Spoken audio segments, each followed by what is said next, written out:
the year 2050, as many as 10 million lives could be lost through the inability to use what we now have as common antibiotics. And furthermore, in the O'Neill report, one of the recommendations was that antibiotics should no longer be prescribed without a fast diagnostic tool that will inform the doctor as to whether or not they are required.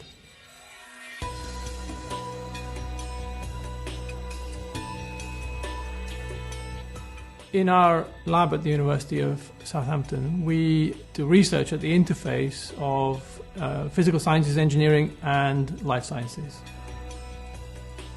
Our interest in diagnostics stemmed from a collaboration that we have with Public Health England, principally around trying to develop a tool that will allow us to improve the diagnostics of urinary tract infections and whether the bacteria that are present in UTIs carry genes that confer resistance to antimicrobials or antibiotics.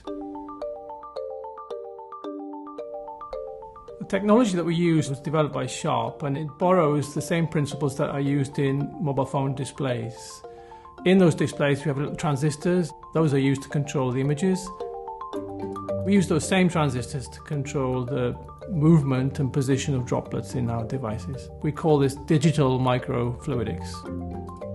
Each electrode, in theory, can have one droplet, and we have around 17,000 electrodes on these devices. So you can imagine the number of reactions or any sort of biological assay you can do on these devices.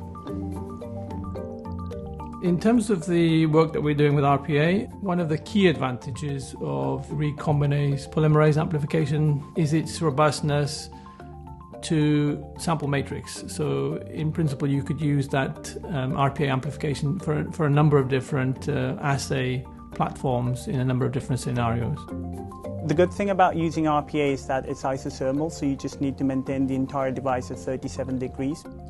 We've used these devices to run RPA assays where we've, of course, dispense the droplets, mix them under direct software control, the reagents with the sample, and we've been able to detect a single copy of antimicrobial resistant gene present in a DNA sample within 15 minutes. We've used that platform to identify 3 different genes, some of the commonest genes that confer antibiotic resistance, antimicrobial resistance to bacteria. The goal would really be to have a diagnostic test that the GP could use in a few minutes to identify whether there really is an infection and which is the most appropriate antibiotic to prescribe.